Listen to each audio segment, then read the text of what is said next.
Hello guys, ഞാൻ നേദിക്കാണ്. അപ്പം ഞാനിന്ന് എൻ്റെ അച്ഛൻ്റെ വീഡിയോയിലാണുള്ളത്. അപ്പോൾ ഇതാണ് കാണിച്ചു തരാം. ഇതാണ് അച്ഛൻ്റെ വീടിൻ്റെ ഭാഗം. അച്ഛൻ്റെ വീട് ആണ് ഗായ്സ്.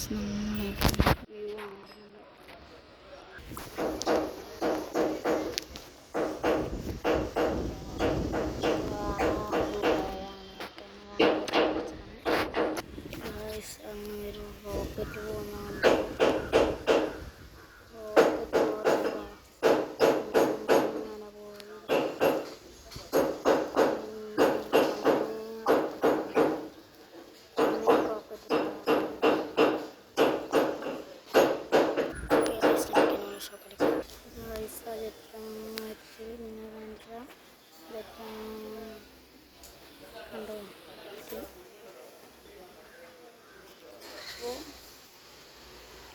ഗായ്സ്, അവിടെ ഒരു അമ്പലമുണ്ട്. നിങ്ങൾ കാണാൻ അവിടെ ഒരു അമ്പലമുണ്ട്. എൻ്റെ ഈ വീഡിയോ ഇഷ്ടപ്പെട്ടാൽ ലൈക്ക് ചെയ്യുക, ഷെയർ ചെയ്യുക, സബ്സ്ക്രൈബ് ചെയ്യുക. അടുത്ത് കാണുന്ന ബെൽ ബട്ടൺ അടിച്ച് മിനിച്ചേക്കണേ. Okay, by.